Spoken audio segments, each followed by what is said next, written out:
Hello and welcome along to another week of brand new episodes from the head coach with me, Daniel. It's season 5, episode 6, and in another big double header today we play arguably the most reputable side in the league in Linfield before a cup final, a chance to win our second trophy of the season in the Bet McLean Cup against Warren Point. They're down in 10th place in the league, but they've managed to get to a cup final, and our first opponents, Linfield, even more surprisingly, are down in 8th place. They were just behind us as favourites for the title, but unfortunately it's not worked out that way for them at all.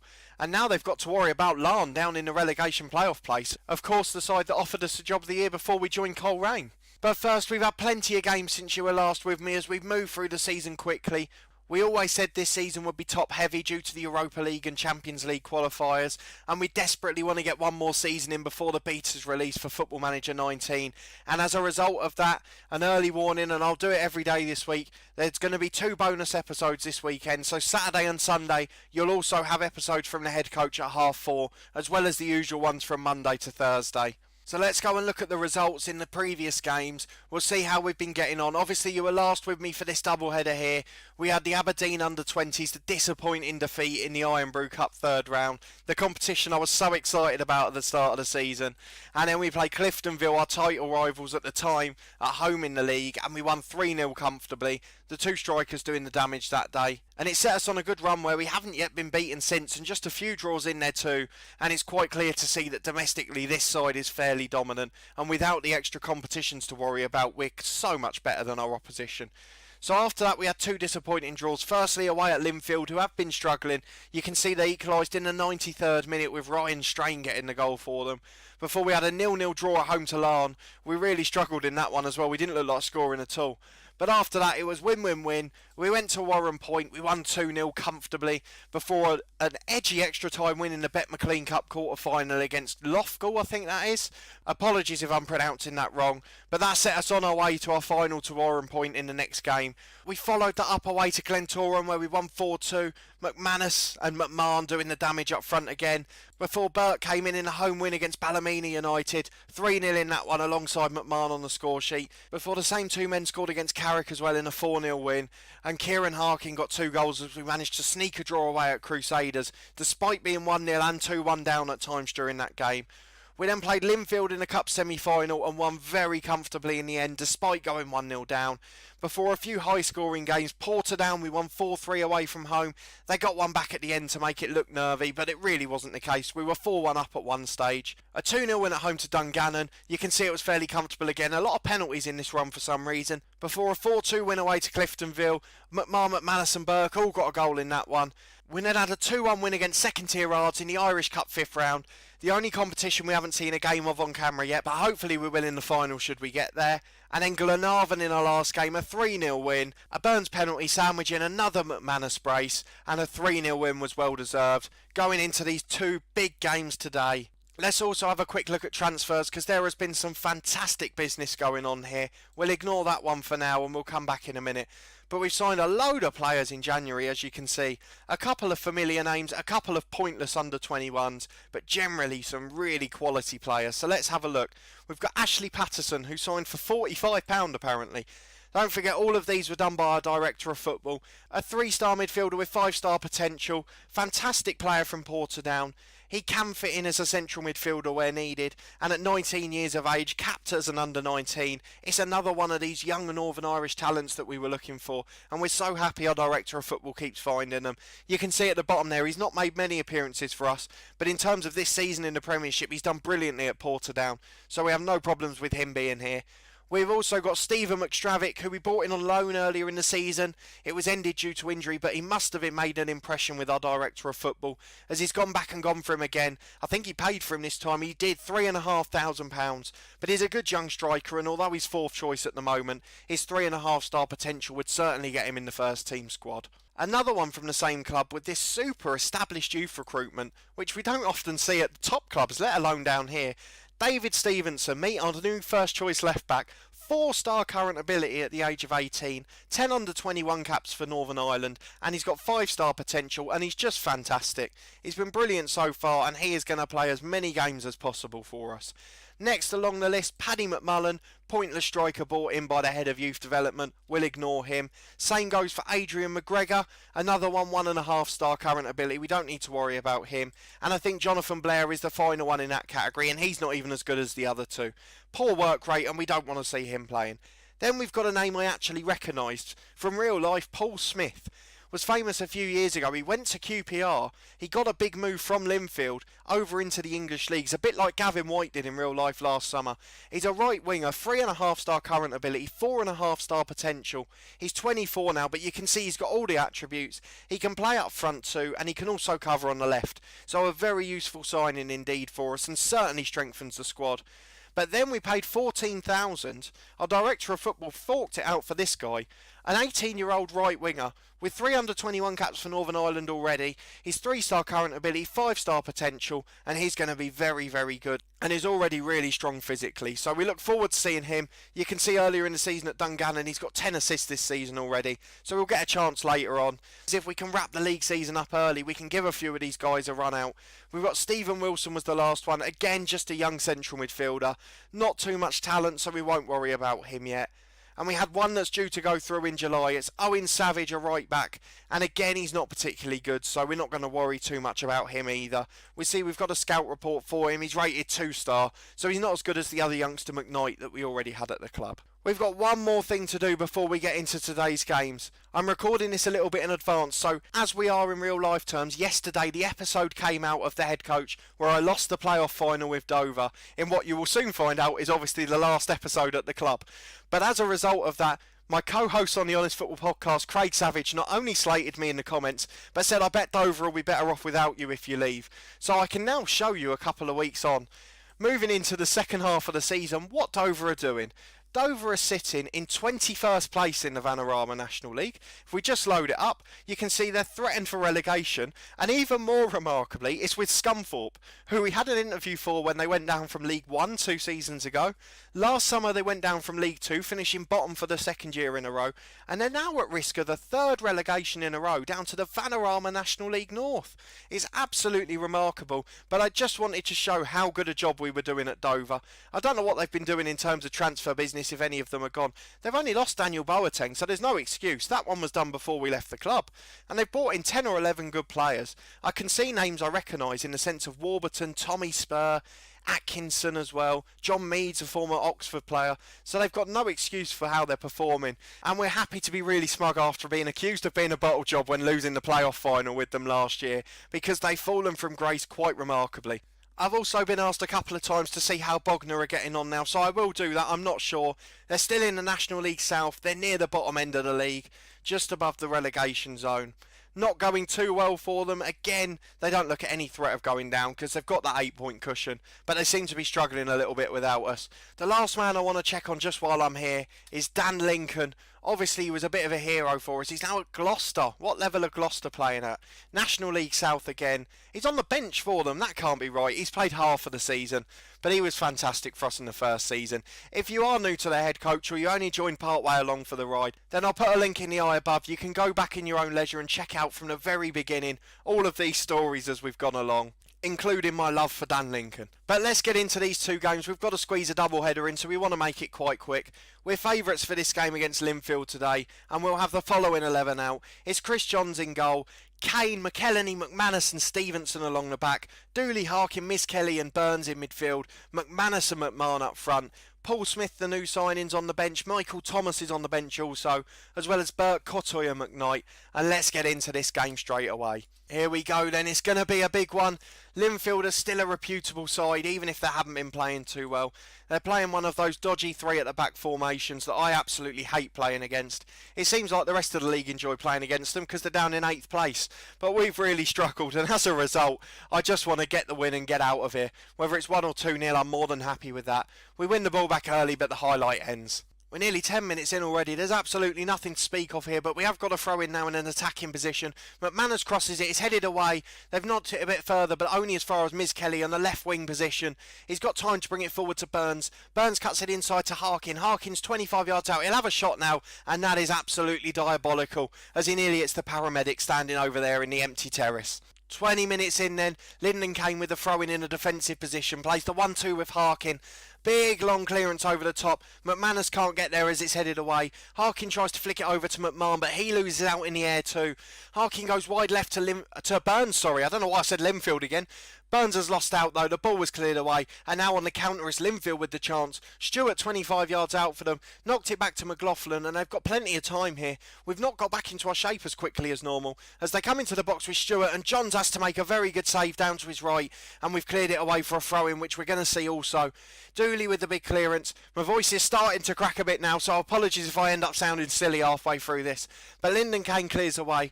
McMahon's got it on the halfway line and holds it up well. Goes back to the left back area and Stevenson and Burns. Lovely switch of play out to Dooley. Dooley has got to play well to fight for his place now. We've managed to get two other right wingers in. Harkins put it out to Burns. Burns into the box to McManus and the shot's blocked. It's cleared away, but it's constant, ruthless pressure. But we can't get the goal and the breakthrough just yet. And we still haven't had a shot on target.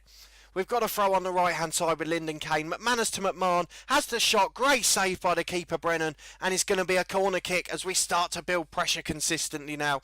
Miss Kelly back to the edge of the box. Dooley's shot. It was the shotgun pass. It was absolutely awful and it was cleared. But Lyndon Kane mops up from the long clearance. And the Linfield will have a throw in. But the highlight ends. We've got the warning now. McMahon's picked up a knockers. They've got a free kick. McGivern's shot and it's had straight at the keeper Johns. And the highlight ends with no damage. But they've got another one now. The shot's blocked by the wall and it's out for a throw-in. A gashed head for McMahon. So we'll bring on Burke at half-time. The cup final against Warren Point's in just 3 days' time. So we want to keep as many people fit as possible. McMahon with a gashed head. At least he will be able to play through the injury. He'll be able to wrap his head up in cotton wool and play in the second game. But really we want to have fully fit players out there. But McMahon just on the stroke of half time to McManus. The shot's poor and it's a long way over. We're a long way clear in the league, so we're not too worried about dropping 2 points, but we'd really like to get the win if possible. There it is, half time. It's 0-0. We haven't looked like scoring, neither have they, and we've got to tell them it's disappointing. We'll make that one sub with McMahon. He's going to come off, and we've got Danny Burke, who's our top scorer on 29 goals, so it's no harm in bringing him on. And Aaron Burns is a little bit tired as well. He picked up a knock early in the first half, so we might get to see one of the new wingers again in this one. Early from the kick-off, McManus down the right. The cross is headed away, but they haven't cleared it completely from danger yet. McGivern's still there, Ryan McGivern. He signed for them in real life this summer. He must have made his way there on the game because he wasn't there at the start of last season. But Burke's got the header from the cross, and it's straight at the keeper. Wonderful stuff is the line from the commentary. Whatever I said at half-time must have worked. The ball's been cleared away. Stevenson can bring it forward again. It is continuous pressure now. Harkin on the edge. Burns to McManus and another shot straight at the keeper Brennan, who's having a very good game for them now. Lyndon Kane with the ball to Miss Kelly. We've got another chance just a couple of minutes later. McManus out to Burns. Burns with the cross and it's nearly an own goal.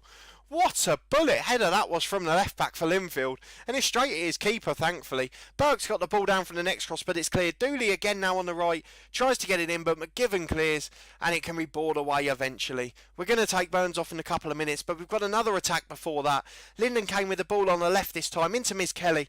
Miss Kelly finds Burns on the left. Can he get a good cross in this time? Delivery's been poor so far. Harkin on the edge. What a volley that is! From absolutely nowhere. Harkin on the half volley, 25 yards out. It was absolutely brilliant and the keeper got a hand to it, but he had absolutely no chance with a thunderous strike, and that is going to be in contention for goal of the month. I can tell you that already. Let's get a substitution on for Burns. I know he got that assist technically. He didn't have much to do with it and he's not going to get much credit out of it. Dooley's had a poor game as well, so we're just going to change both wingers. We get to see both of the new lads, which will be nice for you guys, as obviously you haven't seen them in action yet for us. Smith's naturally a right-sided player, so he might struggle a bit out on the left. We can't take McManus off because we haven't got another striker on the bench. Smith's not quite good enough up there on his own, so we'll leave it for now. And we've made all three subs due to injuries and poor form from Dooley. They've got a corner now, Linfield, out to the edge of the box. Jenkins is going to get it. He's not done anything with it really, he's just put it wide again. But they've got time on the edge of the box, which is a bit of a concern, but they put it wide from 20 yards. Here we come again with a throw-in on the right for Lyndon Kane. Miss Kelly's got it as a lovely switch out to Smith, the new signing. Can he bring it forward? A lovely ball over to McManus. He's in one-on-one. The finish is poor, but that's an early sign of the quality that Paul Smith possesses with his right boot. And if he can do that with deliveries when he's playing on the right, it'll be great. McManus is having a shocker, so McStravok might get a little run out sooner than he thought. As we get another cross into the box via Smith, but Thompson, the other new signing, heads it over this time. No more highlights then, a dull end to the game, just 3 minutes of stoppage time remain. Linfield have got one last chance to bring it forward and they've got him from one straight punt over the top. Jenkins with a shot and Johns makes a great save to put it wide. I tell you what, they've gone to that classic three up front again. It's not a 4-3-3 this time, but it's still the three up front and he's given away a penalty. Miss Kelly's given it. It's absolutely appalling. I don't know why you would need to do that. We were so comfortable in there and now they've got a chance to nick a point. The penalty goes in the bottom corner. Johns has no chance and we're going to have to drop 2 points in this one despite our absolute dominance in the second half, and hopefully that won't knock our confidence ahead of the cup final in just 3 days time, and hopefully Warren Point have got a poor result as well because that will then knock their confidence as much as ours. They're coming forward again and we might lose this yet. Gallagher puts it across the box but luckily it's overhit and that must be full time now as we're 30 minutes over the allotted time. 30 seconds over, sorry, 30 minutes I would be complaining. That is it, it's 1-1. We've got the point though, we're going to be disappointed with that. We've got to let the boys know that it's not good enough. Every time we don't win a game we're not happy here.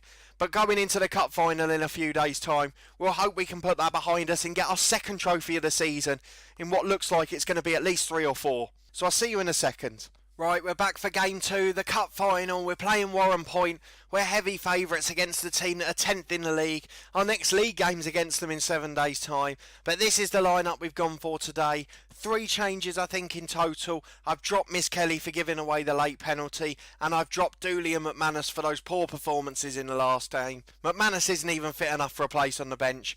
We've got Johns in goal. We've got Kay McKellany, McManus and Stevenson at the back as always. Smith comes in on the right wing with Burns on the left. Cottoy comes in the middle alongside Harkin. And Burke, the top goal scorer, has to get a game in the final, and he plays alongside Kevin McMahon. McStravick makes his way onto the bench alongside Dooley, Miss Kelly, Conlon and McKnight. Let's get into it and see what we can do. Michael Thompson's cup tied, so unfortunately he couldn't play. But other than that, we're at full strength, and McManus is just being dropped for poor form. 2 teams playing a 4-4-2, which bodes well for us. We keep getting a warning about one of their strikers, Shane McGinty I think his name is, so hopefully he doesn't score against us today. We're just resting the man up front, and let's see if we can assert our dominance early on. At least it means there's only one McManus in the team today, which makes it a bit easier for me to commentate on. Burke's got the ball early as we're bringing it forward straight from the kickoff. Harkin, who scored an absolute wonder goal in the last game, he better win goal in a month for that, and I will make sure I report back on that on tomorrow's episode. But they're bringing it forward early on now. This is a long highlight, it worries me. There is the danger man McGinty, he's got it out to the right hand side. They've got a Harkin in their team as well. The cross is blocked but it's only gone to Griffin and thankfully he's offside. The highlight will end and it's 0-0 early on. 5 minutes in, they're bringing it forward with a long goal kick. McKellany wins it for Cottoy. Harkin's bringing it forward. Long ball up to McMahon on the right. He's got Burke in the middle if he can find him. He does! And Burke's missed it from 3 yards. Oh, he's missed an absolute sitter. How has he put that over? I will never know. But somehow it's still 0-0. Here we go then, Harkin with a free kick, 25 yards out, deflects on its way, but we don't care. And for the second game in a row, Harkins has scored a brilliant goal from 25 yards, and we are going to be winning our second trophy of the season today. Make no mistake about that. There's a throw-in on the right for Lyndon Kane. Finds Smith, who's come into the team today. I think his first start in the league or cup game. So Cottoy's got it out to Harkin. Harkin on the edge. He's going to shoot again, and he's on target, but it's a good save by Boyle. Harkin played well there, but the finish wasn't quite as good as usual. Harkin gets it wide against Smith. We're starting to get dominant now. Berg knocks it down from McMahon. He's got it back to Harkin. Harkin has a shot again, and this time he's just getting greedy, as it goes a long way wide indeed. Half an hour gone and we're 1-0 up. There must be a curse on the right wing at the minute because Paul Smith's having an awful game as well. We're getting some warnings to close people down, and it looks like Dooley's going to get a chance to redeem himself later in the second half, as I can't really decide which winger to take off. They've both been so bad. But it's 1-0, we're about to reach half-time. One last highlight with Harkin. A lovely back heel in midfield from Warren Point there. McGinty's got it on the edge to Griffin. Griffin with a shot, but it's high and wide. There we go, it's half-time then. A late scare, but overall it's been comfortable stuff. We're 1-0 up, we're going to make sure they don't get complacent, and we'll get straight on into the second half, and we'll think about subs quite early on if these performances stay poor in certain areas. McGinty was the target again from the long ball from Warren Point. They do seem to be a fairly direct side. Smith's won back a square pass, but unfortunately the highlight ended. We're coming up to the hour mark. We've got a throw in with Cottoy finding it to Burke. Burke's crossed to Smith's cleared. Harkin on the edge again.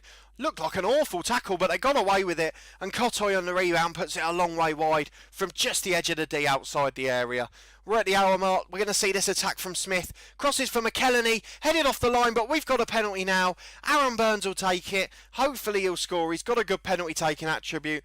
He hasn't missed one for me yet, and I'm saying all the things that are going to mean he does this time, but he's put it in the bottom corner as usual. Excellent stuff from Burns, and that's going to keep him on the pitch. We're going to take Smith off and bring Dooley on. He's been good this season overall and deserves a run out. We're also going to give Danny Burke a rest. And what a return time for McStravick. Comes on as the advanced forward. We might even change him to a poacher just to give him a chance in his favour position. And we'll save the last sub for a few minutes and we'll either bring on McKnight or Miss Kelly. I should bring on Miss Kelly because he's been brilliant for us bar that last game. But McKnight to get a run out, one of our own youth prospects, playing at right back would be brilliant towards the end. But we made that mistake before at 2-0 up. Dooley gets the ball from a Harkins interception. Long ball over to McMahon. If we make it 3, it will be McKnight. McMahon puts it in the top corner. There's no doubt now. The sub Dooley gets an assist within a couple of minutes. 2 goals in 3 minutes. 3 clear-cut chances, 3 goals. And with 25 minutes to go, we're making our last sub. Lyndon Kane, the captain, rested for McKnight, and we are going to make sure that we celebrate this in absolute style.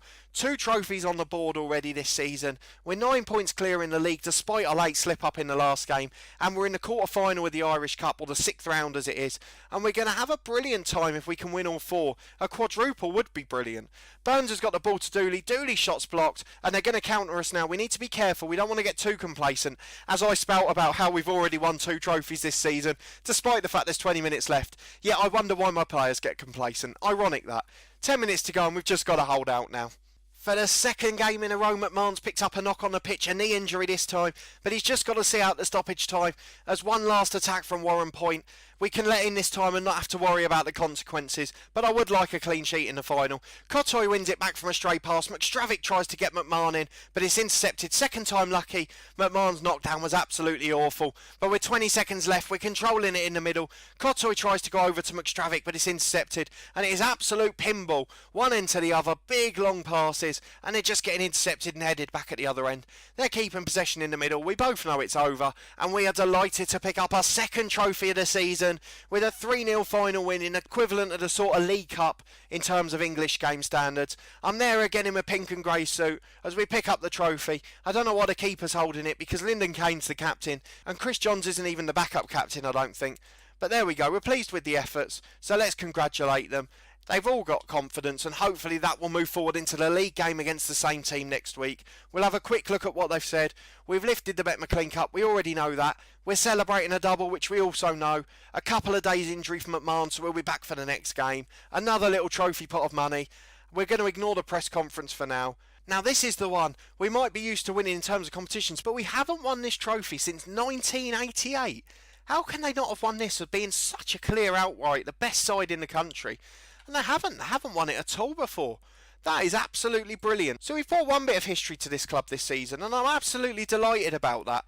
To be able to win this game, to be able to bring a little bit of history to the club, even if we win some of the other trophies we're expected to, I'm really happy about that. The board are pleased with it, and everything has gone absolutely brilliantly in this episode, despite the late slip up against Linfield. That will be all from this one. As I said, we'll have 6 episodes from the head coach this week.